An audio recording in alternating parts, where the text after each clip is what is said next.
So should you join a team or go solo as a new realtor? My name is Gravir Singh and I am a realtor in BC with Real Broker, and today we're just going to dive into the question whether or not you should join a team or go solo as a brand new real estate agent that's just joining the industry. You're likely thinking about the best ways that you can grow your business, learn the ropes, and eventually become a successful realtor making a ton of money. What I'll do today is just go through the pros and the cons so you can make a more informed decision. The first advantage to joining a team is the support and mentorship, because you're not alone and you have a team that's standing right beside you. So it's going to include experienced realtors, new realtors, you've got your team leaders, you've got team managers if it's a bigger team. They've got everything kind of laid out for you. Those people are going to offer you mentorship and guidance. Secondly, you have marketing and promotional materials. You're going to have videographers, photographers. They're going to get you business cards, signs, flyers, brochures, everything you need basically. Even little things like buyer guides, seller guides, which you can give to your clients. It's just going to really change the way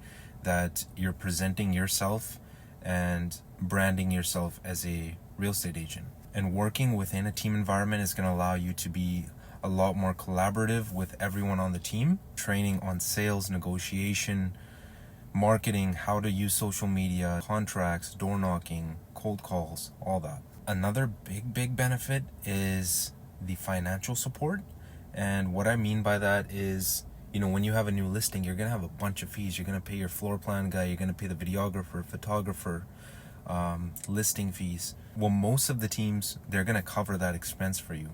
And this can be a huge relief, especially when you're just starting out and you don't have a ton of money or a ton of savings. Now, I'll just dive briefly into the downsides of teams. Well, not downsides, but things that might make you want to go solo instead. So the first thing is obviously the splits. It's going to be varying based on what team you join, how much support they're giving you. Range from 50-50 splits, or they can be more tiered like 70-30, and then they'll go to 60-40 and then 50-50 after a certain amount of deals. Also, you're going to be working for someone else's brand. Your team is going to have their own brand, and that's the umbrella that you're working under. This isn't really going to hinder your own brand, but it's going to limit how you market yourself. Being part of a team is more like shared decision making, but it also means that you're not 100% in charge. One more thing that you really should think about before joining a team: obviously do your research, interview the teams.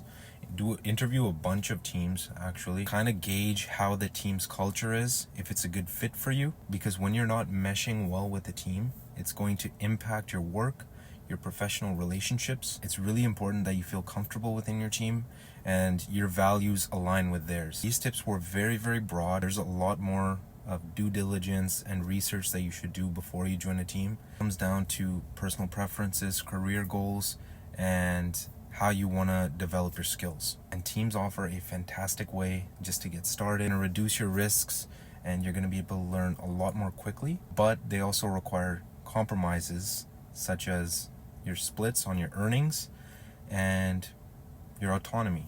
So if you're trying to make this decision right now, just consider what aspects of your career are the most important, and then just kind of choose the path that aligns more with your own professional and personal goals. So thanks for tuning in. If you found this helpful, feel free to like, subscribe, and share. Once again, my name is Gravir Singh with Real Broker in BC. If you have any questions, feel free to reach out.